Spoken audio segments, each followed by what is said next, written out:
We'll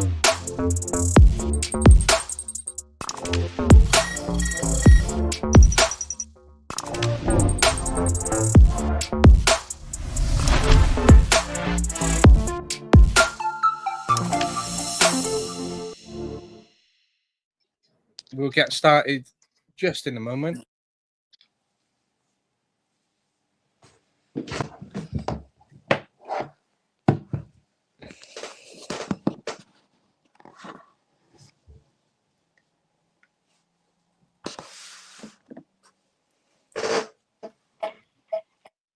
How's your day been?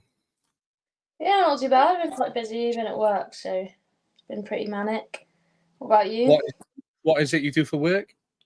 I'm just, at the moment, just doing administrating for a company that moves cars and stuff with the massive lorries. So, nothing special, but pays the bills.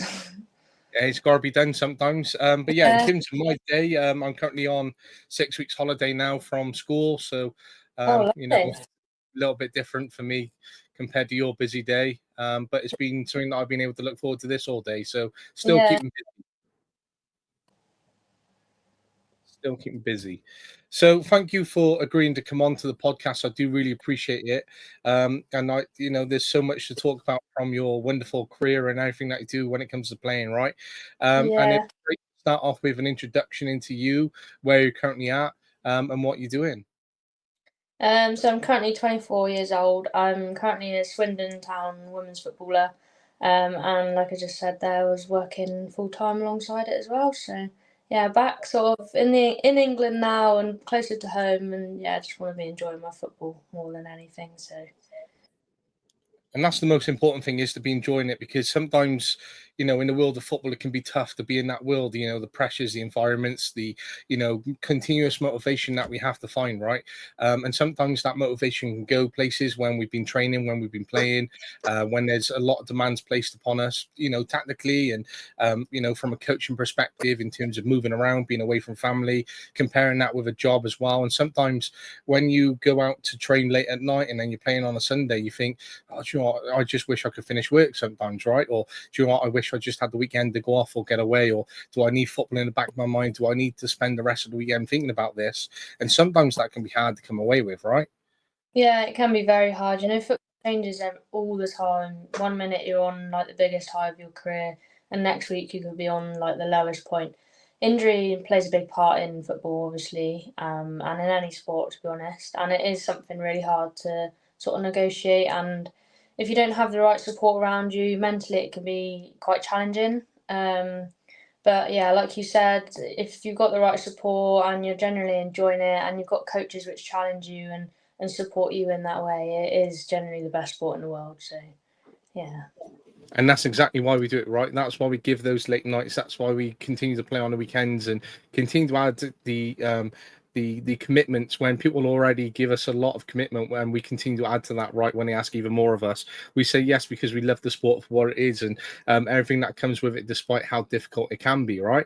And there's a lot that you touched upon there, was that support network, being around the right people, injury, and we'll come to all of that, because there's certainly a lot to cover from, being so young yourself, still at the age of 24, right, where you've amassed a lot of experience from where you're currently at and what you're doing, right? But when did you first start playing football from a young age, Laura?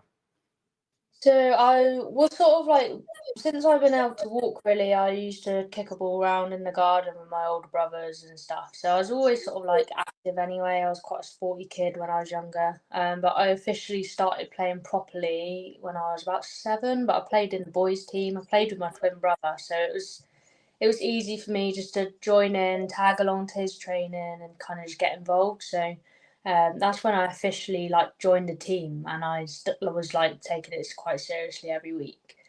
And yeah, just been playing ever since. And I think my attitude at the moment is all the time that I can run and I can play football and I'm fit enough to do it. I think it's my priority currently.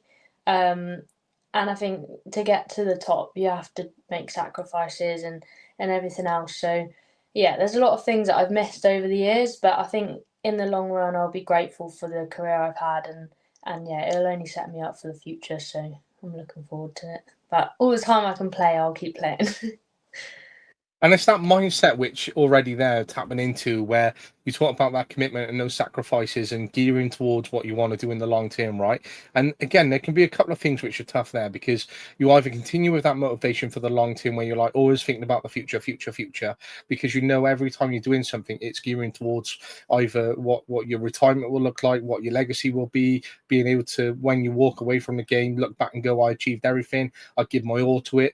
Especially when football is your dream and you want to be doing it all the time. And if you want to push towards those, higher aspirations, whether it's representing the national team or whether it's playing in higher league or anything that comes with it from those levels, right? There's lots of different things you can take away when it comes down to that. And sometimes it can be hard because all you're doing is focusing on the future at certain times and certain points, right? When it's like, right, what am I trying to gear towards? And sometimes we miss out on those moments in between. But how hard as a footballer can it be to constantly be trying to focus on the future? So yeah, we were talking about the future and giving those sacrifices, and sometimes it can be hard because there's two ways we can look at it. We can go, right, I want to focus entirely on the future in terms of what legacy I want to leave, whether it's my aspirations trying to play at a high level for the national team or trying to achieve the bigger trophies, etc. Right? And when you have that outlook, you're making those sacrifices. When you do retire or walk away, you want to know you give everything towards your career because that will always give you closure, and you can always look back upon what your dream was and what you did to contribute towards its success or contribute towards the memories which you have from it. And again, not only for yourself, but for the fans, for the club, for the managers, for the players around you. But sometimes you wish you had that crystal ball, right? To go, right, I'm going to jump into the future. I'm going to see what the future looks like. And have I achieved everything I want to? So if it's no, what do I have to do now?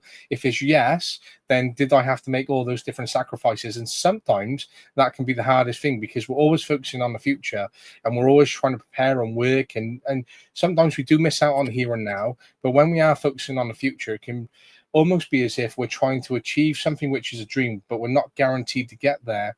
And when that guarantee isn't there, that can leave a real tough sort of mental space to try and get yourself from overthinking to try and just focus on the here and now, but also to make sure you have that reassurance of what that goal is. Yeah, yeah, definitely. I think as a kid growing up, I've always been determined to. I don't think I really ever missed training unless I was properly ill or I don't know, my dad's truck or something broke down and I couldn't get there. It was the first thing on my mind as soon as I woke up and the last thing that I thought about going to bed. So it's engulfed my life. But I think the way that I play and the way that I enjoy it is I wouldn't be who I am without football. I think that's how I look at it. It is my life and people know me to be the footballer. Everyone that I speak to is like, oh, what does your week look? And the first thing I mention is football. Then, for example, the first day I was in my job, they were asking different questions about me. I was like, the first thing I said was about football. I just love everything about it. And I think, yeah, if you become obsessed with something, it does take over your life. Sometimes positively, sometimes negatively. Some people don't understand the sacrifices that you have to make to live your dream and do what you want to do. But I think as long as I'm happy and I'm doing what I can do to get to as close as I can to my dream, I think that's all that matters. And yeah, I'm happy. So when it comes to it, right, Laura, what is your ultimate dream in football? I think the ultimate aim is to just be able to play football and not have to work alongside it. But obviously, currently where the female game is at the moment, it's proven difficult to do that just because of finances and different things like that, like affordability to live and everything. So, yeah, that's the ultimate dream. I would say I've been as close as I can to be professional, with just the facilities that I've sort of had in previous clubs, how we were treated and stuff like that. I've felt like a professional athlete, and I think that's important. But at the end of the day, I was still working alongside it. So just to be able to put all of my focus of every single minute of every single day on football would be. That is when I think yeah, okay, I can retire now. After a bit of that, I'll be happy.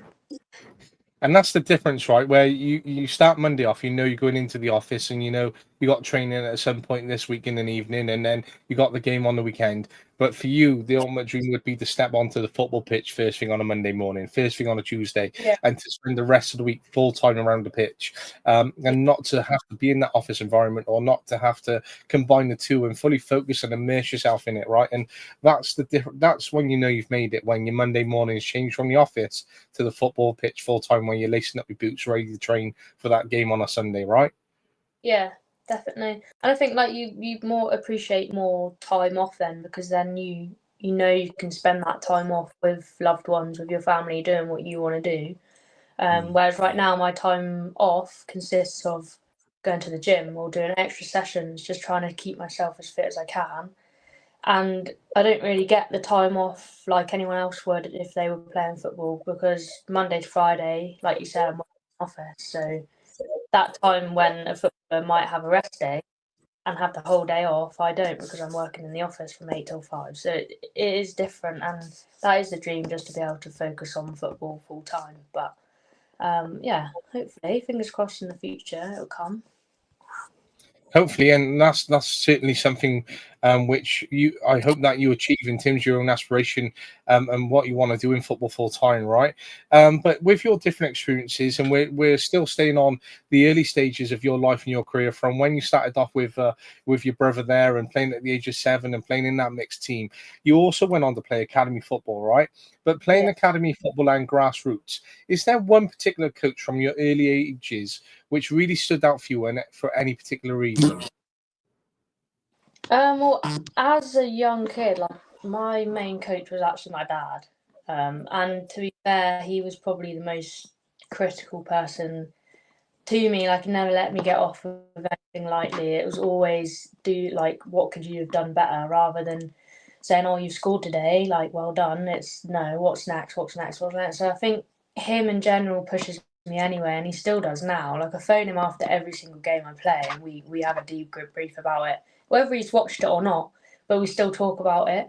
And I still be open and honest with him about how I played, how I feel like I've played, what I did well, what I didn't do well, etc. So growing up, he was always there, and he was always the first one to, challenge me on stuff. I would say as well, when I come away from academy football is different, I think, because you're just in it. I think you don't realise you're kind of in that scenario until you come out of it. Like, it was a weird one, because I was playing with other girls, which I hadn't done before, and it's just a different style of football to what I was used to. I was very physical as a kid, because I had to be. I was playing with boys who were a lot bigger and stronger than me. I had to hold my own, but they were all about keeping the ball, passing it, moving it, all of that stuff that you do in academy football. So it was a lot different for me. I think it took me a while to sort of adjust to that. But yeah, I had a coach in the Norwich City Centre of Excellence. Her name was Emma Fletch, and she was just lovely as a person. Like, looked after us so well, and encouraged us to do better. It challenged us in certain areas, but also she was there to pick up the pieces if she felt like we needed it when we were having a bad day. And I think as a coach, it's so important to get to know the person before the player, and I think she was really, really good at doing that. And it definitely felt like everyone was wanted, and everything, and it just brought the best out in everyone. And we all really enjoyed playing together throughout the years that we were there. And yeah, when she moved on, it was a sad day. So yeah, I think she had a big influence on my football career, just through confidence and sort of just being confident in playing, and being happy in what I was doing and challenging myself, I think. Yeah. And I was going to say, yeah, you touched upon it there. And academy football is something which I've coached, and I coached for many years, right? And I came from the grassroots, came into academy, and then there was a point where I was coming out of academy back into grassroots for a bit. And I think the biggest transition which I struggled with was transitioning back out of the academy into grassroots, because sometimes I was coaching, I was like, that should already be done. We should have already made that. That should have been quick, because you get so used to that academy environment where I remember the first time I took the under eights, and I remember we had a back three, and one of them called offside.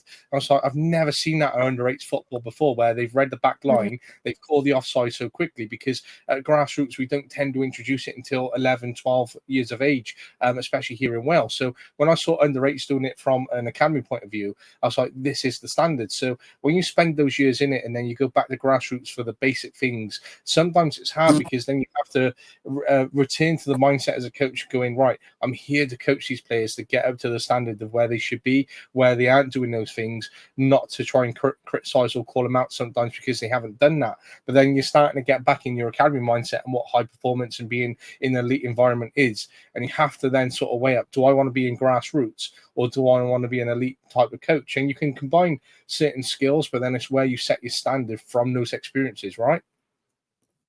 Yeah, and I think so, like, the difference as well, big difference I found when I come out of academy football was, like, I was then in a team where the women just wanted to play. They didn't care about results. They didn't care about if you played well. They didn't care about how many touches you got on the ball and how many passes you made.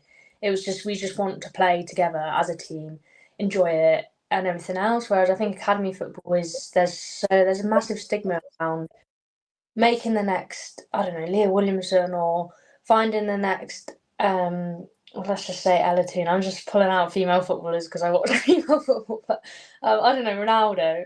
It's all about who can we get in the first team, how many players can we get through the pathway.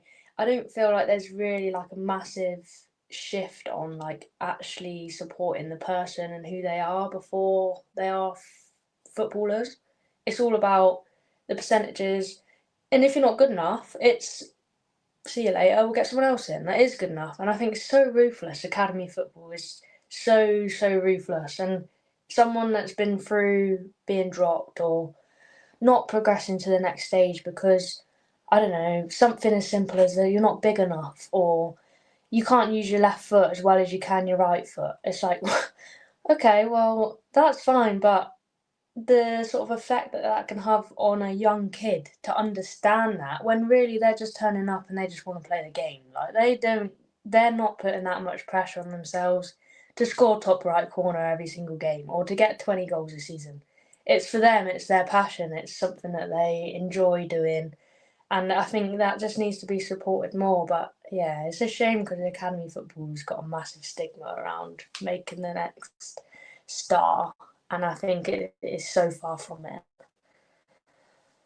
No, I agree with you entirely. And I remember working under the academy manager, and the first thing he came in when he took over, he said, right, every one of our players have to become assets. We have to try and look at ways of getting money out of that player. So whether they transfer to, another academy or an under 21s, for example, it's about what money can we generate from them.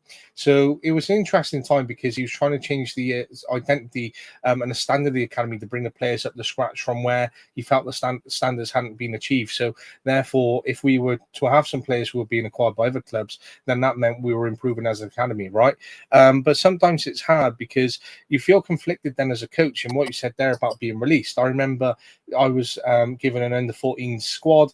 I was told to pick out of all of our players out of the development team who would be our academy players, release the list straight away on an app. And then anyone who didn't make it was literally cut. No conversation, no ringing up, just literally cut from it, right? So you make that decision. I sent the team off. It was all agreed. And then there's a list of players who don't make it. Then I'm sitting there going, right, I'm conflicted again as a coach because these are young people at the heart. They're children who've represented the club. They've worn the badges on the sleeve. They've, gone on and spent the money which is expected on the training kits. And, unfortunately now we're just releasing them. But as a kid, what impact does that have? Oh, I no longer go there for training, or I'm not as good enough as that player. And sometimes they just want to train to get better. Okay, there is a system, and that's why we pick for those academy players. But when it comes to the children themselves, I felt that was such a harsh process to go through and endure. And yes, they should be educated to expect that sometimes, because we have to make tough decisions. Saying when, we go for jobs, we don't get that, and we have to deal with the bad news. Or if we're in the squad and we don't make the match day squad and we're underperforming, that's all part of learning in life. I just think the processes can be improved. And we forget that we're working with children sometimes. We forget that the impact that it will have long term as a result of trying to create the next Leah Williamson or Ella Toon, as you said, right? Yeah, definitely. And I think it's hard to say as well because you've got so many coaches that come in. Football's such an opinionated game, right? and one coach could like you, and then something probably doesn't have an opinion on you, and you're kind of irrelevant to them because you're not as good as they might think you are.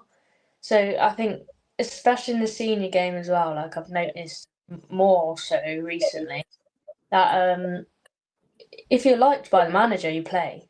It's as simple as that. No matter how good you are, no matter how technically gifted you are as a player, no matter how hard you work your socks off, if the coach doesn't rate you or doesn't like you, you're not playing at all, and there's no question around that. It's the same.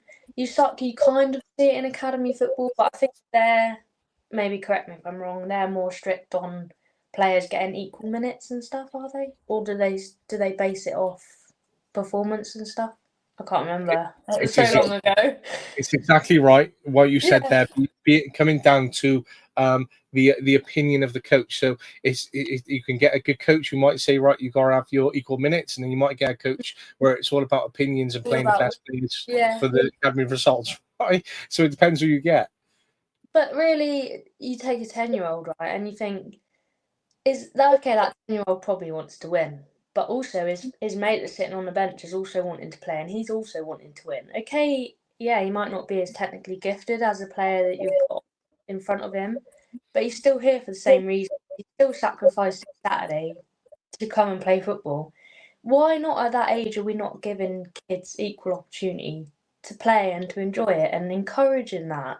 It's almost like as soon as you're not good enough, we will just get someone else better. They'll still pay the money, yeah, okay, but that's not why they're there ultimately. As a coach, it's your job to make those players better, and the only way I feel, not the biggest influence that you can have on a kid is mentally, and though if you've got them in a positive mental state to want to play football, they will do anything that you ask them to do because they feel comfortable enough to do that. But if you're constantly telling them they're not good enough, telling them they need to work on X, Y, Z, it's not going to work. They'll just go in their shell and they'll lose all confidence. And then you're basically back to square one. So I think understanding the age range, understanding who you're working with, and yeah, it's such a ruthless sport, but it's all part of it, isn't it? It's part of the pathway, part of the growth in football, but it's a shame, to be honest. I hate academy football. Since I've come out of it, I cannot stand academy football. My opinion is it's a cash cow. No one's getting anything out of it. But that's just my opinion. But yeah, I've lived it. I've been there. Okay, I didn't get released at the age of 16. The academy that I was part of lost their license, so there technically wasn't an academy after I turned the age of 16. So I had to find senior football, but I'd hate to think if it carried on. I'd hate to think what future conversations would have been like and what I would have had to go through, because I know it happens. It happens all the time. So yeah. I've seen it firsthand, but I haven't been through it firsthand. But I've been through it in my senior career, so I guess it's the same. It's the same feelings, and yeah, it was horrible when I was going through it as an adult, let alone what a 10-year-old's going through. Do you know what I mean? Mm. And so we'll come to that because we're in a real good place where we're sort of going through the journey of your career, right? So, we're unpacking everything as we're getting along. And you spoke about it there from stepping up from academy into senior football. Now, when you're stepping up from academy as a young, girl, as a young person yourself who, is, 15, 16, then going into seniors, that's a very different environment to go into, and how you step up between those ages, those different groups that you might be around, the different standards of your coaches, the different types of coaching sessions you might receive. So how different was that as a young person stepping into the senior game? Because I know when I was a player, I really struggled going from being a young player into the senior environment. Stepping out of that academy as a young person into the senior game, how was that difficult for you? Or what were the challenges? Were there any? What was the overall experience like for you? Yeah, it was difficult at the start. I think just sort of getting to understand how the women's play, and the game was just different in general. I think it was a lot slower. There was a lot more people that were a lot bigger than me, stronger than me, and I didn't feel like there was much space on the pitch, and I think they were very good at making the pitch quite small and sort of hard to play against. But I started so I come out of academy football at, I think I was 14, 15, if I remember rightly. I went back and played with the boys because I didn't want to play with girls anymore. I thought I've only got a couple of years left to play with my brother. My dad was still the manager at the time, so he was like, right, okay, just to get you in playing continuously, you can come in and play again. So I played with them up until I was 16. And at the same time, I played with Acle Women. But it was sort of like every now and then, it wasn't all the time. And yeah, it's just a lot different. I think at first I enjoyed it because I had so much energy. I used to run everywhere. No one could really keep up with me. I was one of those kids that would just not stop running. I used to get kicked in the air all the time. Every time I got the ball, someone used to try and 2-foot me because I think it was like their way of stopping me from running around. But I got used to it more, and I think I've started to enjoy it when I've moved away to come and play football. And sort of really dig my teeth into playing with senior players, understanding the game more, understanding more about sort of like I don't want to say what the word is, but being clever about how you waste time and things like that. Like those were the things that we didn't really get taught in academy football. But it's part of the game. It's important. If you're 2-1 up in a tough game and the opposition's on top of you, you can use that to your advantage, like walking to go and get the football, Those are the things we didn't really learn about. So in that sense, I think, yeah, it's a lot different. And it was difficult to adjust to at first. But yeah. Those kind of street smarts, I see it in education, and I see it in football as well, where you get the rawness of certain individuals from their different backgrounds and the experiences which they have, and they take away those street smarts into the game or into their lives. And it's like, how is important is that type of education where you haven't formally been taught it, but it still plays a complete part there in the type of game which you have. But you've gone on senior football, you started out at Bridgewater, if I'm correct there, right? And your time at Bridgewater, I believe that you went on to have experiences playing against Man United, where you played in the FA Cup, you scored a goal to get your team there. What was that experience like going up against such a well-recognized team such as Man United? It was an incredible feeling.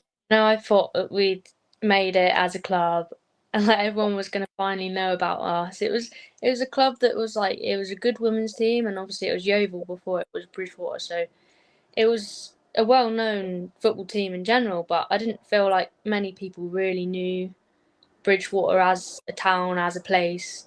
As a women's team, I think it struggled to sort of get itself back into the limelight a little bit. But it's funny you say that, because one of the girls come from Manchester City when we got drawn against Manchester United, and she was friends with someone that was in the Manchester United team. And when we got drawn against them, there was obviously a massive hype that little old Bridgewater was going to host one of the biggest teams in women's football.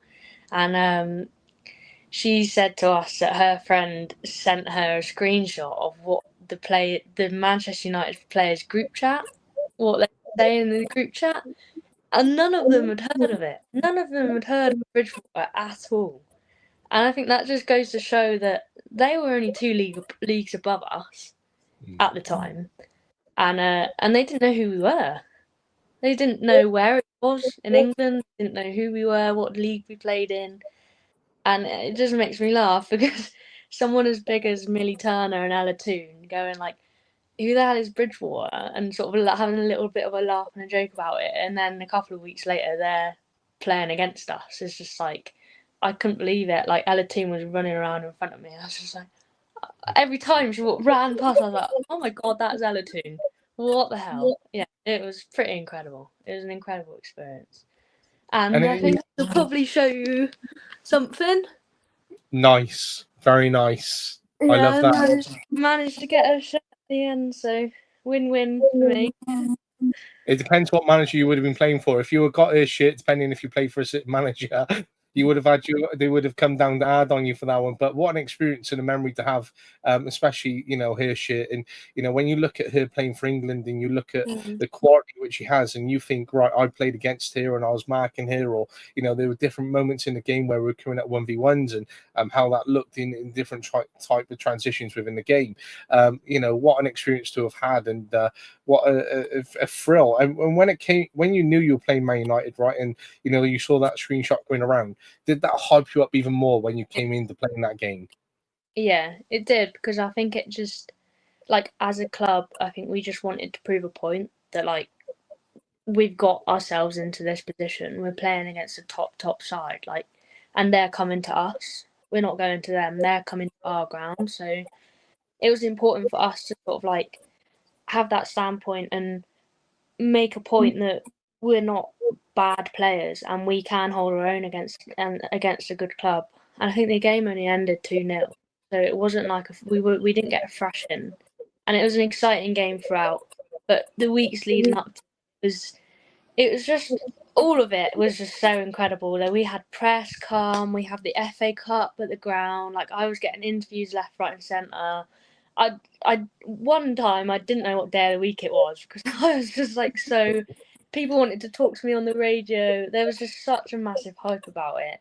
But that's what we needed, and that's what the club needed. So it was important, yeah. And hopefully I'll get to live that opportunity again in the future. But yeah, who knows? One day I might be playing beside Alatoon. You never know. Well, hopefully, but and that's the thing, right? If you can get to where you want to be in those aspirations, and that becomes a regular part of your life, incredible, and surreal moment that will be for you, in terms of knowing, right, that was that one isolated experience at that moment in time where I can always remember that, and like every other isolated experience, that'll be amazing. That'll be amazing. I can look back on that.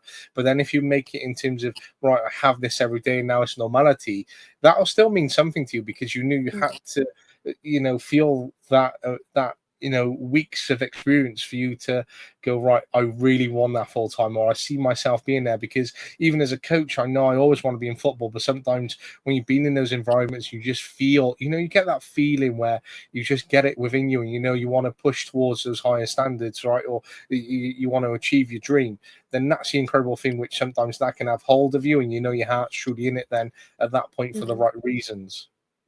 Yeah, and also I feel like right now I appreciate the players, like the England players right now, and every other player that's professional. Like, I appreciate how much they've been through to get to where they are now. I think that's sometimes is something that people forget, is the sacrifices and just the mental struggles and injuries and everything else that you can put on this that impacts a player, that has an impact on them mentally and building resilience and everything else that they have to get to where they are now. Like, it's a massive thing, and it's so hard to do what they're doing, I think, day in, day out. And they'll be the first ones to say, like, how lucky they feel to be able to do the job that they're doing, because it's something that they love and it's something they enjoy. But it's when you've got something you love and something that you enjoy so much, you do put everything into it. And yeah, hats off to everyone that's professional in football in general, just not just women's but men's as well, because there is, it is really, really tough to get there. So yeah, hats off to them. Absolutely, and I think the same can be said for you so far, right? Because we've only just unpacked a small segment of your current football journey in terms of where you are, right? But there's been a lot of hard work for you to get where you're currently at. Because from Bridgewater, you went on and played for Cheltenham Town, and then you went up to Scotland, which is an experience in itself to take yourself all the way up from Cheltenham to Scotland. But what led to you going from Bridgewater to Cheltenham in the first place? I think at the time I was ready for a new challenge. The Bridgewater, the team itself had changed a lot. There was a lot of, like, my friends that I played with before, they'd left and gone elsewhere. There'd been managerial changes, and I think at the time it was just, I wasn't enjoying it as much as I should have been. And I think I was starting to question sort of like why I was there, what I wanted to do more than what I was doing for the team, if that makes sense. And I felt like if my head and my heart's not in it, I'm obviously not doing my part as well as I could. So maybe it was time for a new challenge, and the opportunity come up to go to Cheltenham. They wanted me, to come and join them, and everything just seemed to align from there. And yeah, I took the jump to go and play for them. I mean, it was only for a sweet 6 months, so it didn't last too long. But yeah, at the time, it just felt right. And I think when you're in a headspace where you're not necessarily enjoying it as much as you feel like you should do, you kind of take these risks, and sometimes it pays off, sometimes it doesn't. But if you don't take the risk, you don't know, do you? So yeah.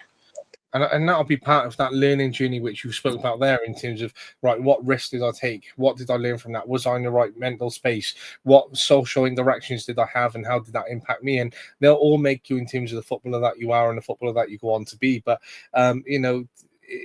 you talk about what those other footballers have been through to get where they're at.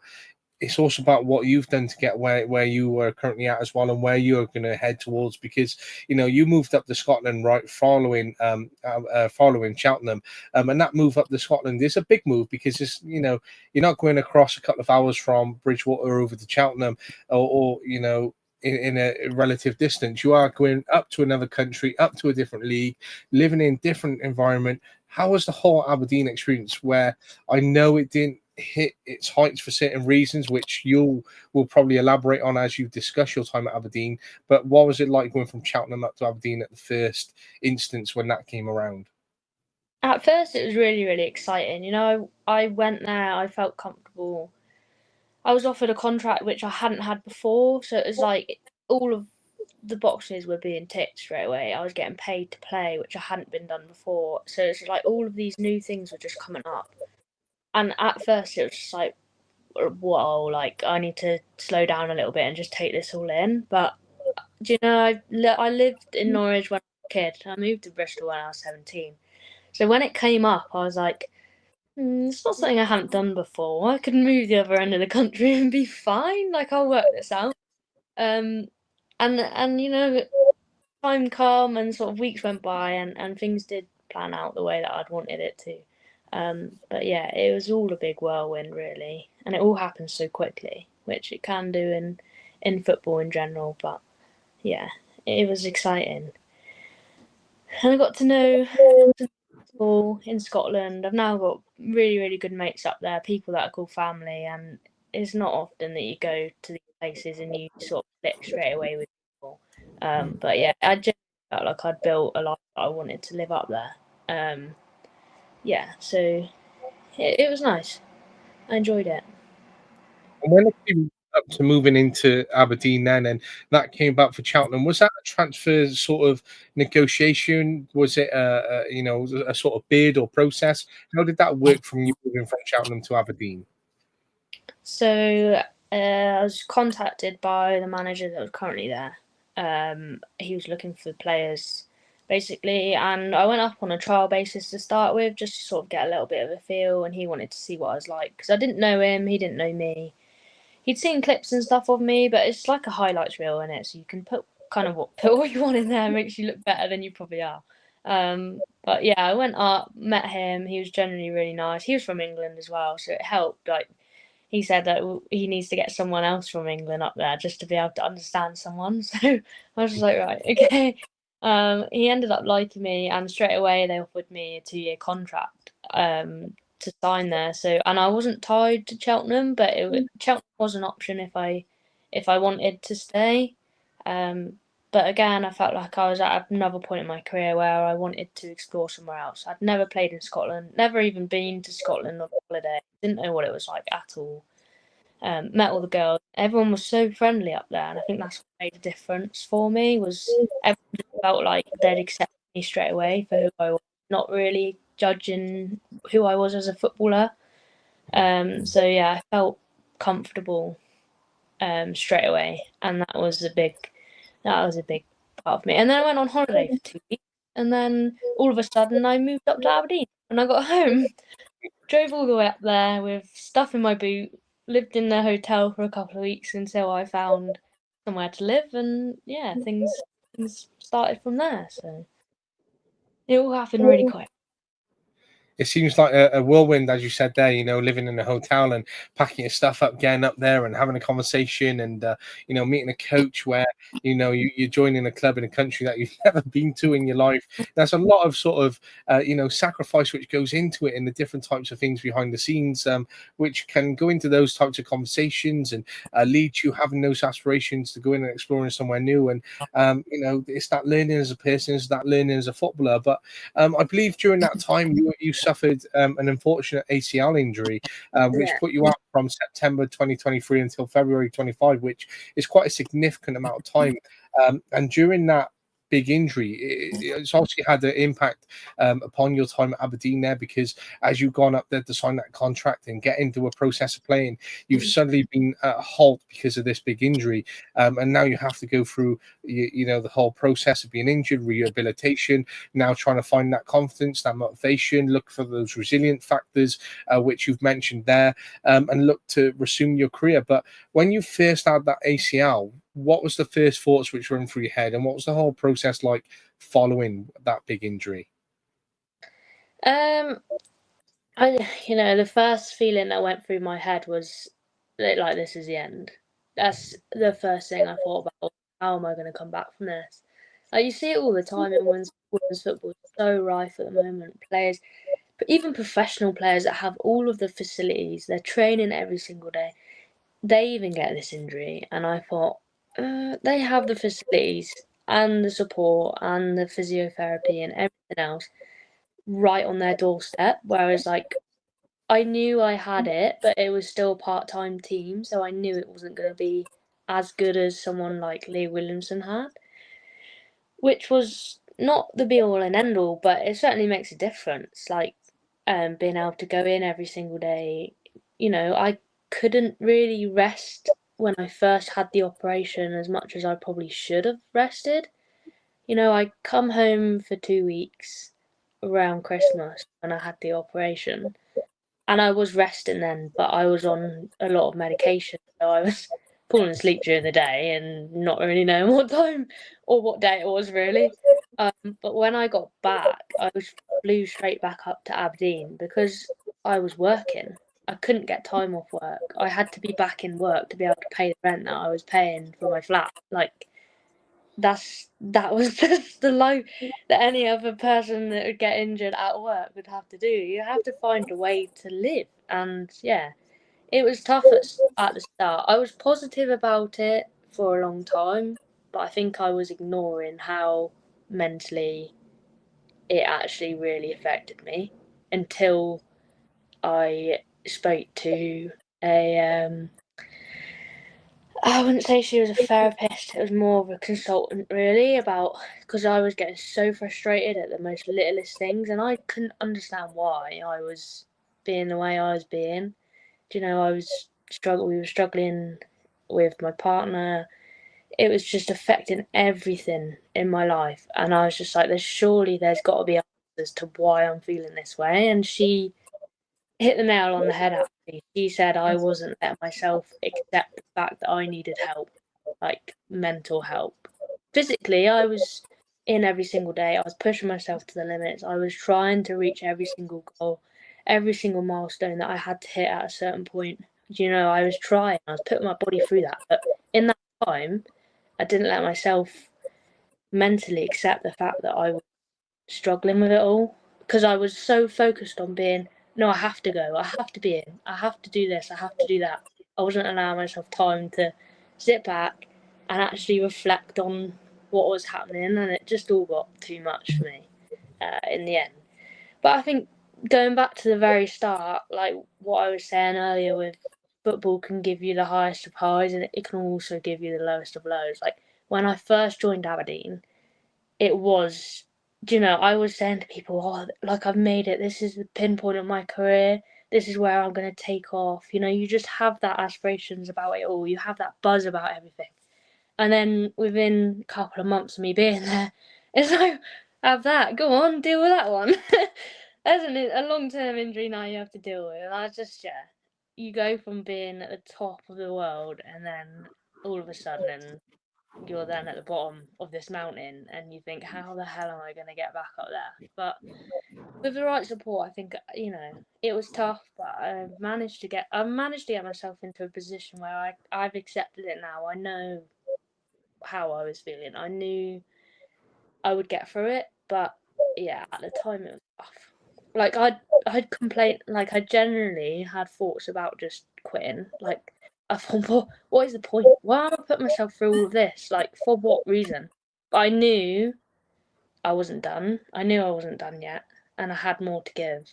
And I'm so glad I stuck with it because now I'm happier. I'm back playing football. I don't think about my knee as much as someone would probably think, but yeah, I don't think about it at all. Unless someone kicks it and it hurts, I think, oh yeah, that hurt a little bit. But yeah, I don't think about it at all anymore. But yeah, I wouldn't wish it upon anyone. It's tough.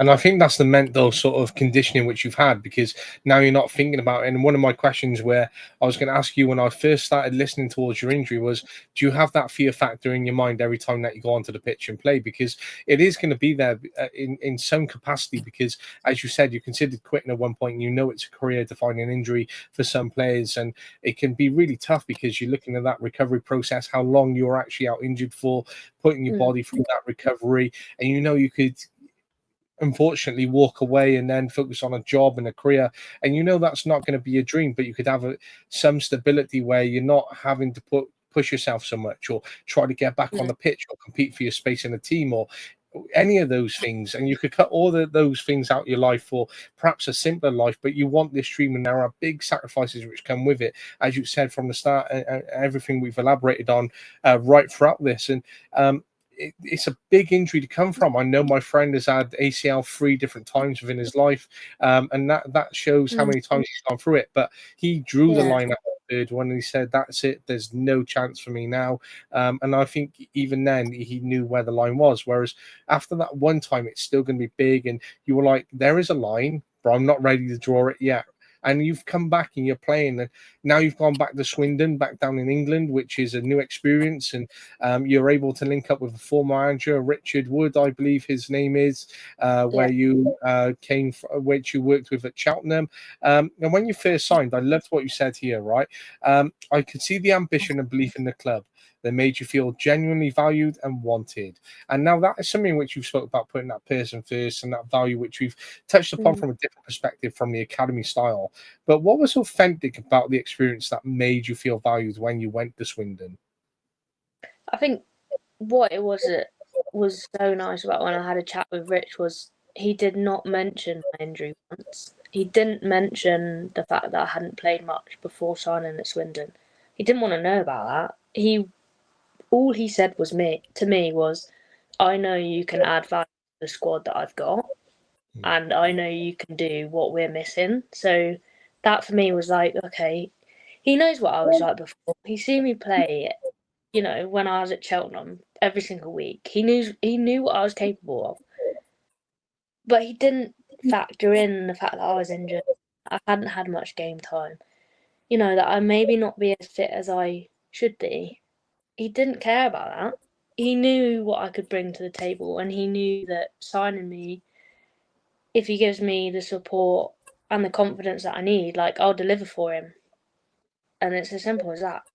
Which I didn't feel like at the back end of when I was at Aberdeen. I didn't have that I didn't have that feeling of being wanted. In a way, I just felt like I was being pushed out. And eventually I accepted that. Like, I maybe accepted this point in my career, maybe being up here is not the right time for me. And that's fine. Like, I'll just move on. I'll move on to a club that wants me and wants to value me as a player, as a person, and respect the fact that, okay, she has been injured, but I know that she's a quality player and that she can bring what we're missing. And that was all that I needed to know. So, yeah. And I think that's interesting because, as you said that, I'm thinking of two different perspectives from a player point of view. Because you might have one player who might go, well, actually, he hasn't addressed my injury. Does he? Is this something that I should be concerned over? Is this something which I really want him to highlight because I want him to understand that there is still going to be a bit of recovery. There's still going to be something to do with my performance, and that should be a consideration. But it's interesting when you said where he didn't even speak about it. And now thinking what you said there upon me as a coach, and if I had a player coming in, I'm thinking actually that's quite a good approach. Would I go on and do it myself? Is that something that I could take away? Especially hearing it from a player who's been there like yourself, worked with a manager previously, has that confidence, and had that positive experience when they first signed as a result of that type of conversation. Now, when it's come down to it, when he knows you are the player, who you truly are, and sort of ignoring the fact that you're injured and going, right, let's get back to where you were. I know what I've got in front of me. I know this is a style we're going to play. Let's just focus on this as a new chapter. That's how he sort of portrayed it without saying it, and how it's come across, which has allowed you to come back to Swindon or back into the English game, now playing for Swindon, now having these new experiences with a newer season ahead. And how's it been back in England, being at Swindon and having signed from transitioning back from Scotland into English football? Yeah, it's been a breath of fresh air, I will be honest. Like it's definitely what I needed at that time. I think just joining a new team in general, sometimes it can be daunting, but I was lucky enough to know a few of the players already. Like I played with them when I was at Bristol. I knew a few from when I was at Bridgewater, so I knew quite a few of the players already. And like I said, I knew Rich, so it just made life just that little bit easier. Like I wasn't coming in and trying to impress anyone. I could just be who I wanted to be and who I am as a footballer, and just almost just take all the pressure off and just drop everything and almost let go of what's happened before. Because I feel like what's happened, or what happened in Aberdeen, the back end of when I was recovering from my injury, like it wasn't a good period of my life. Like, I'll be the first one to say that. Like I genuinely I hated everything about it. I was 1 minute I was playing football at the highest point of my career, and the next minute I'm not able to play football. I'm watching from the sidelines, or I'm watching from the window. Like watching a team that I feel like I could contribute in. Like that it's a hard thing to deal with, and I think coming through that now and being able to actually play on the pitch with confidence, with a team that I know accepts me for who I am, under a manager that has the confidence in me to do what I know I'm good at. I needed someone to tell me that they were confident in what I could do, because I didn't have any confidence. I was constantly told that I wasn't good enough. That's without the factor that I come back from a massive injury. I was still told I wasn't good enough.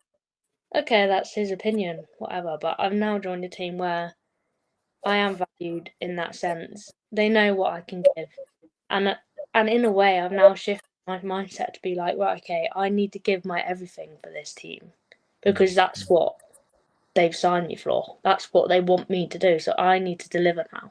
That's my opportunity to prove everyone that I am good enough. And I think that's a very clever type of management then, because if you're feeling now where you have to give these great performances and you know you're in a great mindset and you know it comes down to having to perform for the team, for the manager and give back, then that's about them giving that confidence to you, which you have always where you know you've always been a good player and had that technical ability. It just took someone to go in and say, you're this great player, you can do that, you can do this. And I think that's so important. That's something which I focus on as an educator myself all the time is, right, what are the quality values of the person in front of me, regardless of any types of behaviors, anything else which is in front? What potential do we have? How can we get there? What are we going to do? Can I give them a bit of confidence? Can I give them a bit of trust? And then once they start to feel that bit of trust and confidence, then they can go away and they can go and do it. And sometimes they might make a mistake from it. Then how do I coach them? How do I reprimand them for at certain times when that's required? And then they still have that trust, and we build that belief together, and they develop that loyalty and that understanding of not doing that again. And it's part of that process and looking at the person which comes first when it comes down to that. And I think it's the same for players. I don't think we give players enough confidence or trust to go on to do things, especially as we move systematically in terms of tactics and frameworks and different types of styles of play, because we want players to perform like this and do that and give the the ball away and everyone else does what they need to do. And okay, that can be great for a game, but are you trusting that player to go on and change the game, or to have that flair, or to have that moment where they have that technical ability to go on and do what they're able to do when they're on the pitch? Yeah. Yeah, and I think it's so important as well, like, before, just having that confidence in my own ability. Like, my dad always says it to me all the time, is I am my worst enemy. I am the first person to admit if I've played rubbish. But at the same time, I need someone on the sideline to be like, actually, no. Like, you've done all that you could have done. Forget about that pass that you didn't make, or forget about that diag ball that didn't quite make it. Like, you've played 90 minutes of solid football for a team, and it's a team game at the end of the day. I get that, but I always expect that of myself. And as a footballer, I feel like I'm certainly so harsh on myself. I know if I've made a bad pass, I don't need someone to tell me that. I know it straight away. But for someone else to just forget about that side of the game and just to film, just positivity all the time. It's okay, you didn't make that pass, but get the next one. It's just, and then right away, I'm just like, oh, right, okay, let's go then. Let's go. Let's get the next one, get the next. And it's just, yeah, changing that mindset from being negative to positive just makes all the difference, I think. I think that's been so important, and something which has been apparent right throughout that progress over your type of career, right? And there's a question which I have for you when it comes down to your performance. Then, are there any deliberate actions that you take when it comes to your own performance ahead of a match day training, or looking at that overall performance generically?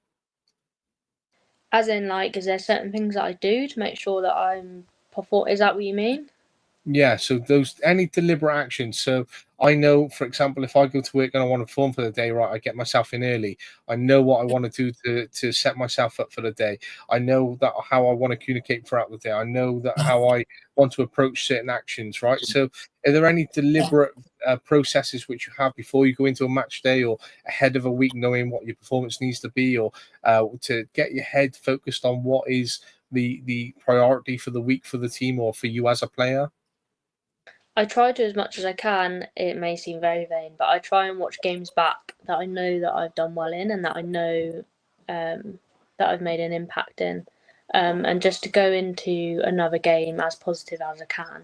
I feel like that makes a big difference for me, especially, and I feel like I can then bring what I need to bring to the team. And I don't necessarily have certain actions that I follow, um, but I tend to try not to warm up in my match socks, which is a weird one. I don't know why. I just feel more comfortable warming up in just my boots and normal socks, and then I put my other socks on. It's a weird thing. I don't know.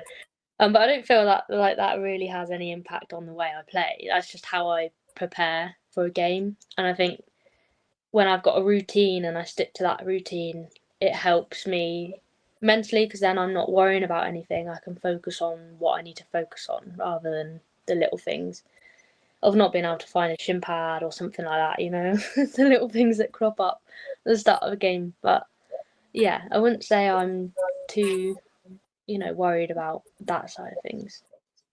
That's very interesting, and I think that's part of the process then, which you've created over a period of time, where you're just getting in, where you're just in the natural flow. You're in the state. You get into your warm up, then you're into the game itself. And now looking at your position specific area, you're a midfielder, and I actually did watch one of your highlight videos on YouTube, right?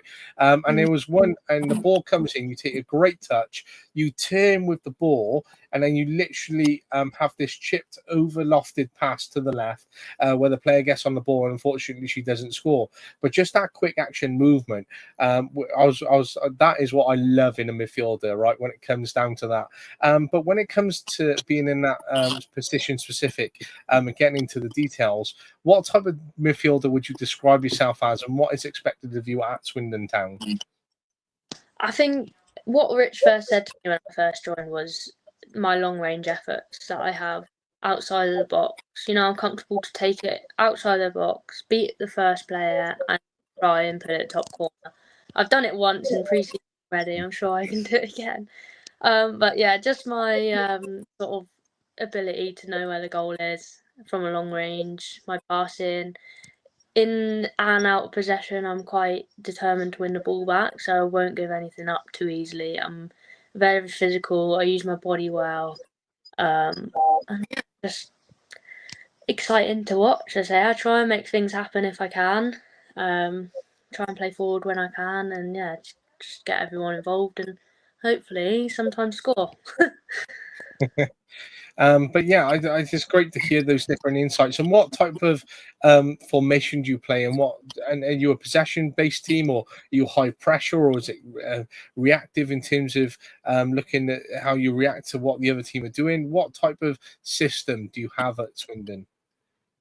It's a bit of both, really. Like, most recently, we've been playing teams that are a league above us. We played Oxford last Wednesday, and we played Loughborough Lightning on Sunday. And we knew that they would have a lot of the ball. We knew that they would sort of try and control the game, which they did in large periods.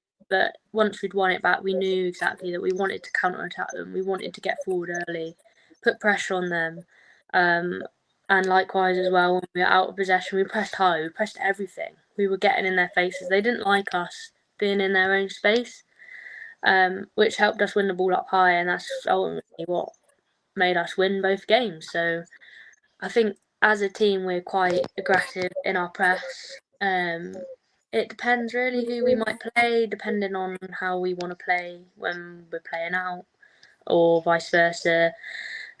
So yeah, it very depends on who we're playing, who the opposition are, and what we feel like we can get the most success from, I think. No, interesting, and I hope that your preparations go well for the season ahead, and in terms of how that plays out over the course of the season. And I'll definitely be keeping on top of results now, and be wishing you the best of luck in all of them which come ahead for the year ahead. Right now, before we move on to some quick fire questions following this amazing conversation which I've genuinely had with you, and you bringing everything to life from all the research which I've been able to do, and just hearing it firsthand and gaining some more insights. Now, you sort of touched upon this in a way, but I'm going to ask you a question to see if you come out with a different type of response, right, Law? Where do you see yourself in 10 years' time? What, in football or like in general life? You choose how you answer that one, honestly. I mean, I'll be 34 at that age, so hopefully still playing football at that age. But probably, I know as soon as I come away from football, I know family, I think, is a big thing for me. But at the moment, it's all about football. I know I'm still quite young, but yeah, I would quite like to have that family. Um, I've got a big family myself. My partner's got a big family, and it is an important part of life, and just to be able to raise some children of our own would be amazing. But I don't know, we'll see. If I'm still playing football at that age, I'd like to be, but yeah, we'll see. You never know what happens in 10 years, but as long as football is Yeah, still in there in some capacity, right? And, to yeah. be at the age of 34, I still see 34 as a great age to be playing, and it's some exciting times to be as an experienced player at the age of 34. And now, as a footballer yourself and a midfielder, which we touched upon there, and hopefully playing in 10 years' time, is there any footballer that you compare yourself closely to or model your way on playing from? Any of your early influences to your upbringing to the way you train to your outlook on the future? Yeah, I mentioned her name a few times, but one of my biggest idols is Ella Toon. I think she's a lot like me. She's not about taking glory and that side of things. She works hard behind the scenes. Like, she's constantly doing extras. She's constantly working as hard as she can. She's been through the mental side of it, not necessarily with injury, but most recently losing her dad, losing a loved one, like that side of the game. And yeah, I look up to her a lot. I know she's my age, but she's certainly a player that is up there for sure. Yeah. Very interesting. Um, if I could ask you, what is one piece of advice you would give any young footballer? I think just concentrate on enjoying it and doing it for yourself. Um, there's one thing I wish I did as a young kid, and that's to not put any pressure on myself and to just enjoy the game as the game. Um, yeah, I think as soon as you start putting pressure on yourself on performances, the game then becomes different in your mind, and yeah, you won't necessarily notice it, but it didn't have a massive impact on me. So yeah. A good piece of advice. I certainly one that I agree with entirely. Now we're going to go on to the quick fire questions, which I'm excited to hit you with, right? And there's nothing to catch out there. It's just about you and some of your most favorite things in life, and some different insights to finish off with. So, what is your favorite food? Oh, um, oh my god, it's supposed to be quick fire. Let's just say, oh god, I love a roast dinner. Roasties? Definitely English That was then. supposed to be quick, but that was not quick. That was really slow. I'm sorry. That's okay. Honestly, it's not a problem. What is your favorite TV show? Oh, I love Island at the moment. Oh, I had so much respect for you until we got to those Sorry. quick fires. I'm too obsessed. I'm so obsessed with it at the moment. It's so much drama, and I have to watch it every night. I can't. That's And okay. As long as since I knew Giorgio was on it, I've been taking it more seriously because I also like Giorgio as a person, so I had to watch it. I just couldn't not, you know. absolutely, no, I like the support that's gone into it and the commitment towards it every day. Yeah. What's your favorite film? Oh, Great Showman. It's got to be. I love it. Went to see it 5 times in the cinema when it first came out. Unreal. Oh wow, that is that. I used to go cinema with the boys often when we were younger, and my mate went to see Batman 3 times, but 5 times to see a film in 5 times. cinema. That's Yeah, great. with different people, like every time. So not everyone knew that I'd been to watch it before, but I just liked it so much, and I'm a sucker for a musical. I love films that have got music in. So yeah. That leads nicely into my next question. Then, what is your favorite song? Oh, Shaftesbury Road. I don't think you'll know it, but it's a country song. It's actually from someone that he sings it in. He's from Western, Harrison Lana, Maine. Look him up if you like I'll, country music. I'll check it out after this entirely straight away. Right? Do you Yeah. have any superstitions? In football, I have to tie my boots a certain way, every time without fail. In life, not really. No. Interesting, for definite. If you could spend a day with anyone dead or alive, who would it be? Oh, Ella Toon all day long. I'd love to spend a day in the life with her. You never know. You could make it onto one of her vlogs one day where she Yeah, is on yeah, YouTube and her life. You know. maybe. You never know. She might watch this and be like, "Who is this kid? Let's get in touch." I hope so. Imagine those scenes where we both help each other out. Right, that'd be a Yeah. fantastic. And I know your love for Ella Toon, and I know you've mentioned her. But if you could play alongside any footballer, who would it be? And again, it might be Ella Toon. Yeah, I think I'd say Ella Toon right now. But again, it not necessarily a footballer that's famous, but I would love to play with my brother again. I think that would be another dream come true. But he's far from playing football now. He doesn't play at all. But yeah, I would love to share the pitch again with him, like one last time. I think that would make my day. Yeah. Do you have three non-negotiables as a footballer? Eat right, sleep right, play right. I think that's the three sort of factors, is it not? If you don't sleep right, you're not gonna have any energy. If you don't eat right, you're not gonna have any energy. And if you don't play right, you're not gonna enjoy it. I like it. I like it. I completely agree. And they're free to live by. For me, sleep is always something that I try to set myself up with. And I know how important that is to just set myself up. And even now being on half term, I want to make sure I got a good routine in terms of just getting up at a good time and being prepared for the day and not being up at 9:30, 10 every day for the next 6 weeks, right? Yeah. And just give myself a bit of purpose to the day to go with it. If you could play for any manager, who would it be and why? My dad. Just because he pushed me every single day. He was my biggest cheerleader when I needed it, and I absolutely loved playing when he was a manager because he didn't give me special treatment. I was never his kid, like playing football. I was always just another player. He never treated me like his own, and I feel like at that time it's what's got me to where I am now. So yeah, if my dad was still the manager now, I'd probably still be playing for him. Probably Yeah. a never-ending legacy between each other, right? Yeah, he's honestly he's my unsung hero. Like I speak to him every single week. I'm proper daddy's little girl, like I proper. love that. But, I love that. What does reflection mean to you? oh, that's a good question. I think reflection is being able to learn from something that you didn't necessarily knew that you could learn from at the time. Um, yeah, I think that's how I would sum it up. That's nice. And my final one, what is your most favorite thing about life?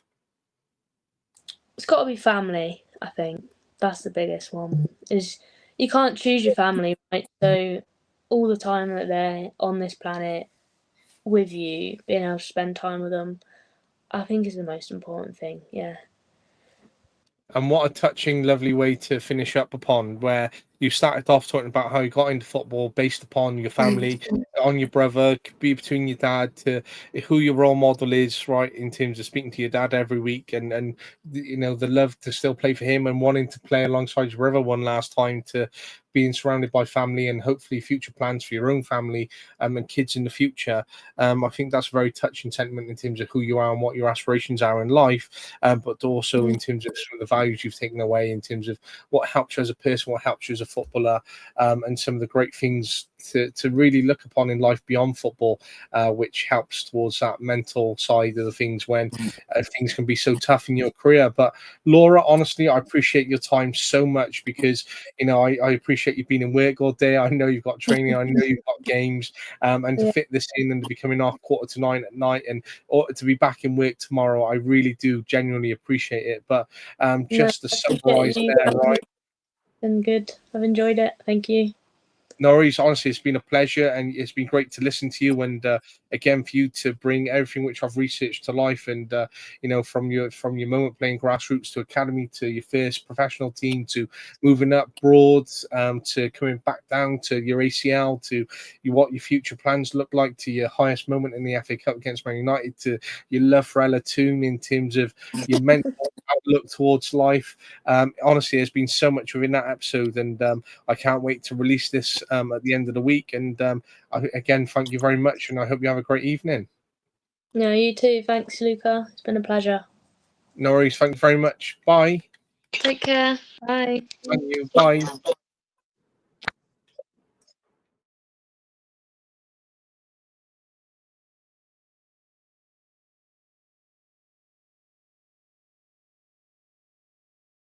But yeah, we try to be that group that can help be there for the players as a three, because I think you mentioned earlier, you want to have different characters in the changing room. You want to have different personalities. You don't want the same kind of people because you're not going to be able to move forward.